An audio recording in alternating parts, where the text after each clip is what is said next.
अस्सलामु अलैकुम रहमतुल्लाहि व बरकातुहू। दोस्तों, मैं इम्तियाज़ हुसैन और आप देख रहे हैं हमारा यूट्यूब चैनल वज़ाइफ में PBUH। दोस्तों, आज के इस वीडियो में हम बात करेंगे हुज़ूर पाक अलैहिस्सलातु वस्सलाम की ज़ियारत के वजीफ़े के मुतालिक। दोस्तों, बात को शुरू करने से पहले एक छोटी सी रिक्वेस्ट है कि जिन भाई ने अभी तक हमारा चैनल सब्सक्राइब नहीं किया वो चैनल को सब्सक्राइब कर लें और बेल आइकन बटन को भी दबा लें ताकि हर नई आने वाली वीडियो बर वक्त आप तक पहुँच सके।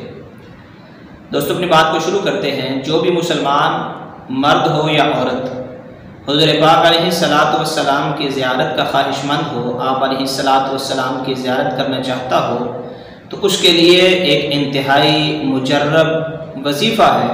अगर आदमी एक हफ्ते उसको कर ले तो दूसरे हफ्ते तक उसके लिए आप अलैहिस्सलातु वस्सलाम की ज़ियारत ये यकीनी बात है, अगर ये इस वजीफ़े को यकीन के साथ करे। दोस्तों, करना ये है कि शब-ए जुमा में, यानी जुमेरात का दिन है, आगे जुम्मे की रात आ रही है, उस रात के अंदर ये इशा की नमाज के बाद 2 रकत नमाज नफल पढ़े कि सूरत फातिहा के बाद 35 मरतबा सूरत इखलास यानी कुल हुवल्लाहु अहद, ये पूरी सूरत जो है वो 35 मरतबा पढ़े। फिर दूसरी रकत के अंदर भी सूरत फातिहा के बाद 35 मरतबा सूरत इखलास पढ़े।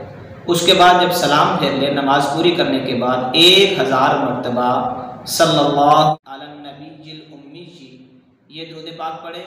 इंशाअल्लाह एक हफ्ते के अंदर अंदर इसको हुज़ूर पाक अलैहिस्सलातु वस्सलाम की ज़ियारत भी नसीब होगी और फिर आप अलैहिस्सलातु वस्सलाम की ज़ियारत की बरकत से इसके गुनाह भी अल्लाह रब्बुल इज़्ज़त माफ़ फरमा देंगे। दोस्तों, हमारी आज की वीडियो बस यहीं तक थी। उम्मीद करते हैं ये वीडियो आपको पसंद आई होगी। अगर ये वीडियो पसंद आई है तो इसको लाइक ज़रूर कीजिए और दोस्तों के साथ शेयर ज़रूर कीजिए। अस्सलामु अलैकुम व रहमतुल्लाह।